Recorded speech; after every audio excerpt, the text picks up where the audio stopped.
மயிலாடுதுறை நாகப்பட்டினத்தில் வட்டாட்சியர் அலுவலகங்கள், வருவாய் ஆய்வாளர் அலுவலகத்துடன் கூடிய குடியிருப்புகளை முதலமைச்சர் ஸ்டாலின் காணொலி காட்சி மூலம் திறந்து வைத்தார். அந்த காட்சியை பார்க்கலாம். மாண்புமிகு தமிழ்நாடு முதலமைச்சர் அவர்களால் வருவாய் மற்றும் பேரிடர் மேலாண்மை துறை சார்பில் மயிலாடுதுறை மாவட்டம் மயிலாடுதுறையில் ரூபாய் 4,57,42,000 மதிப்பீட்டில் கட்டப்பட்டுள்ள வட்டாட்சியர் அலுவலக கட்டிடம் நாகப்பட்டினம் மாவட்டம். கூடுதல் விவரங்களை செய்தியாளர் பாஸ்கரனிடம் கேட்கலாம். பாஸ்கர், விவரங்களை பதிவு பண்ணுங்க.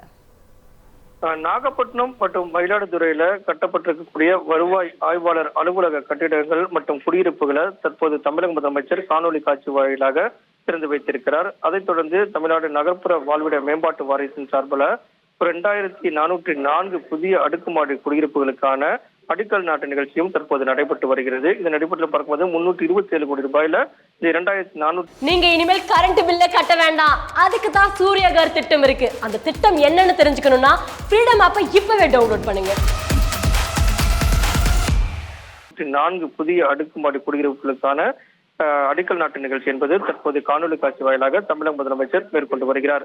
பால்வளத்துறை சார்பில் விருதுநகர் மாவட்டத்துல 15 கோடி ரூபாய் செலவுல புதிதாக கட்டப்பட்டிருக்கக்கூடிய 50 மெட்ரிக் டன் உற்பத்தி திறன் கொண்ட கால்நடை தீவன தொழிற்சாலை ஆகியவற்றையும் திறந்து வைத்திருக்கிறார். திருநெல்வேலி மாவட்டத்திலையும் மீன்பிடி இறங்குதளம் அமைப்பதற்கான பணிகளுக்கான அடிக்கல் நாட்டு நிகழ்ச்சியும் தற்போது நடைபெற்று வருகிறது.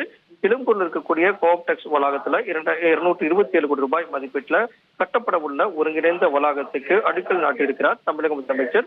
இந்து சமய அறநிலையத்துறை சார்பில் திருக்கோயில்களுக்கான நிர்வாகிகள் மற்றும் பூசாரிகளுக்கான திருப்பணிகளுக்கான வரைவுரைகளையும் தற்போது தமிழக முதலமைச்சர் இந்த நிகழ்ச்சியின் மூலமாக வழங்க உள்ளார். விவரங்களுக்கு நன்றி பாஸ்கர்.